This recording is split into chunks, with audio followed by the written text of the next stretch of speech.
Asia കപ്പിൽ പാകിസ്ഥാനെ തകർത്ത് ഇന്ത്യയ്ക്ക് 9ാം കിരീടം. 147 റൺസ് വിജയലക്ഷ്യം അവസാന ഓവറിൽ മറികടന്നു. അർദ്ധ സെഞ്ചുറി നേടിയ തിലക് വർമ്മയാണ് കളിയിലെ താരം. അഭിഷേക് ശർമ്മ പരമ്പരയുടെ താരമായി. സഞ്ജു സാംസണും വിജയത്തിൽ നിർണായക പങ്ക് വഹിച്ചു.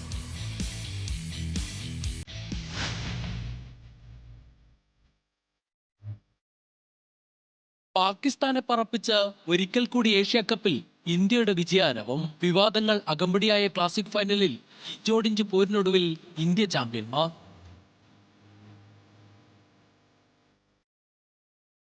ടോസ് നഷ്ടപ്പെട്ട് ക്രീസിലെത്തിയ പാകിസ്ഥാൻ ആദ്യം ഇന്ത്യയെ ഒന്ന് വിറപ്പിച്ചു. 1ാം വിക്കറ്റിൽ 84 റൺസിന്റെ കൂട്ടുകെട്ട് പടുത്തുയർത്തി ഫർഹാനും ഫക്കർ സമാനും. ഫർഹാന് ഇന്ത്യക്കെതിരെ തുടർച്ചയായ 2ാം അർദ്ധ സെഞ്ചുറി. ഊറ്റൻ സ്കോറിലേക്ക് പോകുമായിരുന്ന പാകിസ്ഥാനെ വരിഞ്ഞു മുറുക്കി ഇന്ത്യയെ മത്സരത്തിലേക്ക് തിരികെ എത്തിച്ച് സ്പിൻ പട. കുൽദീപ് യാദവ് 4 വിക്കറ്റുമായി നിറഞ്ഞാടിയപ്പോൾ പാകിസ്ഥാൻ ചീട്ടുകൊട്ടാരം പോലെ തകർന്നു.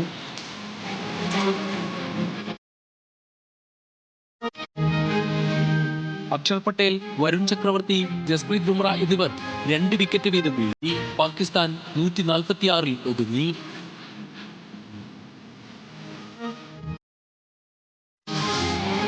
മറുപടി ബാറ്റിംഗിൽ ഇന്ത്യക്ക് തുടക്കം പിഴച്ചു. മുൻനിര സമ്മർദ്ദത്തിൽ വീണപ്പോൾ ഒരു ഘട്ടത്തിൽ തോൽവി മണത്തു. 20 റൺസിന് 3 വിക്കറ്റ് എന്ന നിലയിൽ പതറിയ ഇന്ത്യക്ക് രക്ഷയായി തിലക് വർമ്മയും സഞ്ജു സാംസണും. ഇരുവരും ചേർന്ന് അർദ്ധ സെഞ്ചുറി കൂട്ടുകെട്ട് പടുത്തുയർത്തിയതോടെ ഇന്ത്യ മത്സരത്തിലേക്ക് തിരികെ വന്നു. 21 പന്തിൽ 24 റൺസെടുത്ത് സഞ്ജു പുറത്തായപ്പോൾ ക്രീസിലെത്തിയ ശിവൻ ദുബെയെ കൂട്ടുപിടിച്ച് തിലക് വർമ്മയുടെ രക്ഷാപ്രവർത്തനം.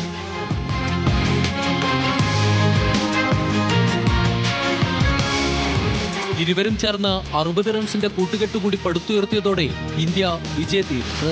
ഹാരിസ് റൌഫിന്റെ അവസാന ഓവറിൽ ഇന്ത്യക്ക് ജയിക്കാൻ വേണ്ടത് 10 റൺസ്. ആദ്യ പന്തിൽ 2 റൺസ് എടുത്ത തിലക് വർമ്മ ഹാരിസ് റൌഫിനെ 2ാം പന്ത് അതിർത്തി കടത്തിയതോടെ ഇന്ത്യ ജയമുറപ്പിച്ചു. ടൂർണമെന്റിൽ ആദ്യമായി ബാറ്റ് ചെയ്യാൻ അവസരം കിട്ടിയ റിങ്കു സിംഗ് ആദ്യ പന്ത് തന്നെ ബൗണ്ടറി പായിച്ച് ഇന്ത്യക്ക് ജയം സമ്മാനിച്ചു. 9ാം കിരീടവും.